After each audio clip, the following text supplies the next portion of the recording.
Bonjour à vous, entrepreneurs débutants, entrepreneurs d'avant-garde. Je suis Asia, accompagnatrice et formatrice de l'école des entrepreneurs d'avant-garde. Pensez, agissez pour créer le nouveau monde de demain. Alors aujourd'hui, on est samedi et puis j'ai voulu faire cette vidéo parce que j'ai repensé à certains clients, en particulier deux clients, deux hommes, qui m'ont dit qui m'ont fait comprendre qu'ils avaient énormément de problèmes pour passer à l'action. Donc j'ai fait une vidéo là-dessus, si jamais ça t'intéresse. Mais en fait, j'ai été dans ma réflexion beaucoup plus loin. Je me suis dit, qu'est-ce qui fait, parce que moi je suis certaines personnes qui sont devenues des mentors, et ce qui les rend uniques, c'est leur pouvoir de l'engagement en fait. C'est le feu sacré qui se dégage d'eux. Et je me posais la question en me disant, mais qu'est-ce qui fait que certains entrepreneurs peuvent avoir ce feu sacré et peuvent l'entretenir? Voilà. Et donc, j'ai voulu faire une vidéo là-dessus. Je vais donc te donner 5 clés qui vont te permettre de pouvoir approcher, de pouvoir incarner cet état de grâce. Première clé, activer le pouvoir de l'engagement. C'est-à-dire, en fait, honorer honorer ses engagements. Ça veut dire quoi? Moi, par exemple, prenons mon exemple, j'ai pas fait de sport pendant pratiquement 14 ans à cause de problèmes, on va dire, de problèmes au niveau du dos, et qui ont fait que ça a rendu impossible la pratique du sport. Jusqu'au jour où j'ai eu un accident de voiture qui a compliqué les choses. Et j'avais beau prendre des médicaments, avoir des séances de kiné, c'est pas pour autant que ça allait mieux. Et on m'a expliqué qu'il fallait que je reprenne le sport pour pouvoir mobiliser mes muscles et les aider à retrouver le chemin de la guérison et voir ce que ça allait donner. Donc bon, forcément, on va dire que j'étais un peu au pied du mur.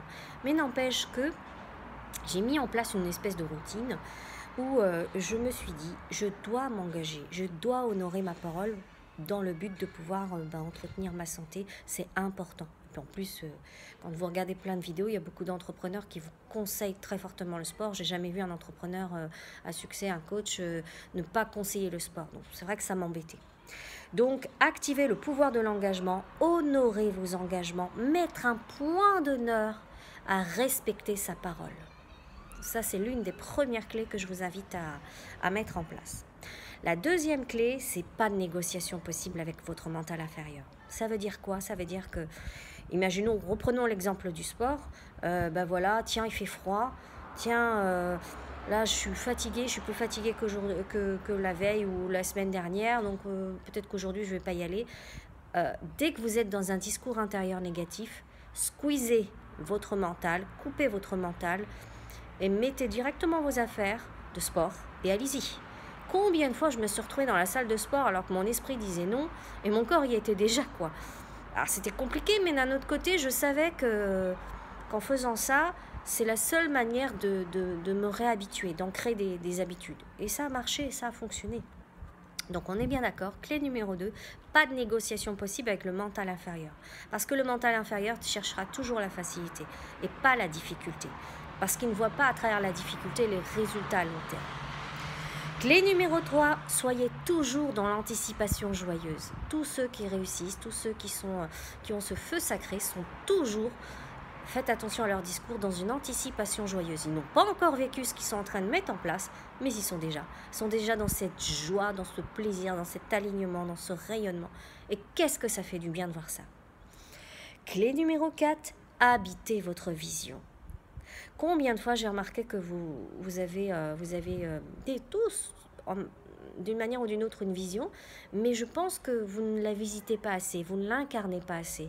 Alors quand je dis visiter votre vision, ça veut dire quoi? Ça veut dire que le matin, avant de vous réveiller, il faut déjà que vous puissiez visualiser cette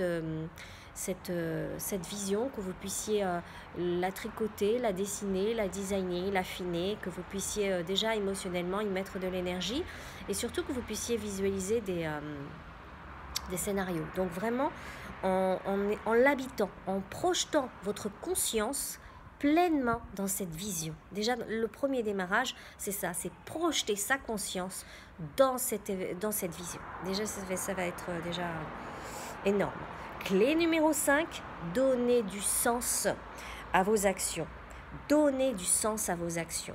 Ça veut dire quoi? Ça veut dire que mon prof de sophrologie, quand à l'époque j'avais fait de la sophrologie, nous disait que l'homme était venu s'incarner sur Terre, en tout cas être présent sur Terre pour donner du sens à sa souffrance et à son histoire.